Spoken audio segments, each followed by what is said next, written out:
شہید علی خامنہئی مشہد میں روزہ امام رضا کے قریب سپرد خاک۔ ایرانی میڈیا کے مطابق آیت اللہ علی خامنہئی کی تدفین روزہ حضرت امام رضا کے احاطے میں کی گئی۔ شہید کی نماز جنازہ ان کے بڑے بیٹے آیت اللہ سید مصطفیٰ خامنہئی نے پڑھائی۔ شہید سپریم لیڈر کو آخری الوداع کہنے کے لیے مشہد کی سڑکوں پر انسانوں کا سمندر امڑ آیا۔ ایرانی میڈیا کے مطابق شہید آیت اللہ علی خامنہئی کی تدفین اور جنازے کی 6 روزہ تقریبات تہران، قم، نجف، کربلا اور مشہد میں ہوئی، جس میں تقریباً 4 کروڑ 30 لاکھ افراد شریک ہوئے۔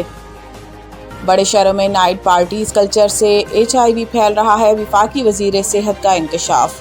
سینٹ کی قائمہ کمیٹی برائے انسانی حقوق اور صحت کا اجلاس سینیٹر سمینا ظاہری اور عامر ولید الدین کی زیر صدارت ہوا۔ اجلاس میں the national population coordination and reproductive health bill 2026 پر غور کیا گیا۔ وفاقی وزیر صحت مصطفیٰ کمال کا کہنا ہے کہ نائٹ پارٹیز میں ڈرگز کے استعمال کے بعد نوجوان نسل کی جنسی سرگرمیاں بھی HIV کے بڑھنے کی وجہ ہیں۔ نائٹ پارٹیز میں جو کچھ ہو رہا ہے اس پر شدید تشویش ہے۔ مصطفیٰ کمال نے کہا کہ پاپولیشن کنٹرول کے معاملے پر وزیر اعظم انتہائی سنجیدہ ہیں اور متعدد اجلاس کر چکے ہیں۔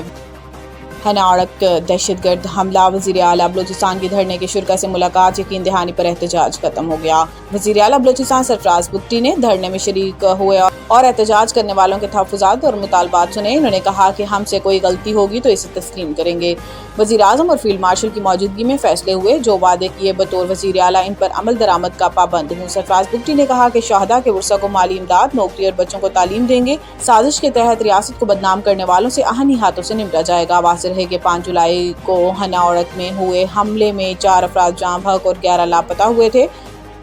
پنجاب موسمیاتی تبدیلیوں کے باعث ہیٹ ویو اور حبس میں اضافے کا خدشہ۔ ترجمان PTM کے مطابق موسمیاتی تبدیلیوں کے باعث ہیٹ ویو اور حبس کی صورتحال میں اضافے کا خدشہ ہے۔ وزیر اعلیٰ پنجاب مریم نواز شریف کی ہدایت کے تحت ممکنہ متاثرہ اضلاع میں ہیٹ ویو کیمپس قائم کر دیے گئے ہیں۔ ہسپتالوں میں ہیٹ ویو کاؤنٹرز اور ادویات کی فراہمی یقینی بنائی جا رہی ہے۔ PTM کا کہنا ہے کہ تھل، چولستان اور جنوبی پنجاب کے اضلاع میں گرمی اور حبس کی شدت میں اضافے کا خدشہ ہے، جس کے باعث صاف پانی فلٹریشن پلانٹس اور واٹر باؤزرز اور ٹوباجات میں بھی پانی کی فراہمی یقینی بنائی جا رہی ہے۔ انہوں نے کہا کہ وزیر اعلیٰ پنجاب کی ہدایت پر زیادہ گرمی اور حبس والے اضلاع میں اسموک گنز پہنچا دی گئی ہیں۔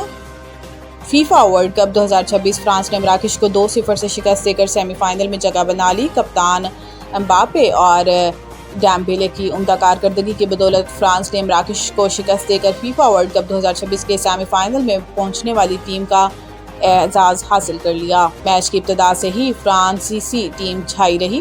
میچ کا پہلا ہاف بغیر کسی گول کے برابر رہا، لیکن اگلے ہاف میں 6 منٹ میں فرانسیسی ٹیم نے 2 گول کر کے میچ اپنے نام کیا۔ بوسٹن اسٹیڈیم میں کھیلے گئے کوارٹر فائنل آغاز انتہائی شاندار تھا۔ فرانسیسی ٹیم نے مراکش کے گول پر کئی حملے کیے۔ امباپے کوڈی میں گرانے پر فرانس کو پینلٹی ملی، لیکن امباپے کی لگائی ہوئی ہٹ کو مراکش گول کیپر نے بآسانی روک لیا۔ پہلے ہاف میں مقابلہ بغیر کسی گول کے برابر رہا۔ دوسرے ہاف میں بھی فرانسیسی ٹیم نے مراکش کے گول پر کئی حملے کیے۔ بالآخر 60ویں منٹ میں امباپے نے گول کر کے ٹیم کو بڑھتری دلوائی اور 66ویں منٹ میں ڈیمبیلے نے خوبصورت گول کر کے فرانس کی بڑھتری ڈبل کر دی۔ امباپے نے 2022 کے قطر میں ہونے والے فیفا ورلڈ کپ میں بھی مجموعی طور پر 8 گول کیے تھے۔